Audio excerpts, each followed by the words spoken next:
আল্লাহ নবী বলেন কল্যাণের দরজা হলো তিনটা। জোরে বলেন কল্যাণের দরজা কয়টা?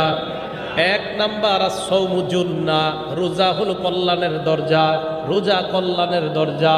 রমজান মাস যত বেশি গুনাহমুক্ত কাটান তত বেশি আল্লাহর পক্ষ থেকে কল্যাণের মালিক হয়ে যান। এক নাম্বার কল্যাণের দরজা হলো রোজা। দুই নাম্বার ওয়াস-সাদাকাতু তুতফিউল খাতিআ কামা ইউতফিউল মাউন নার। সদকা যেমন ভাবে, পানি যেমন ভাবে আগুনকে নিভায়া দেয়, সদকা এমন ভাবে গুনাহ মিটায়া দেয়। এক নাম্বার রোজা হলো কল্যাণের দরজা।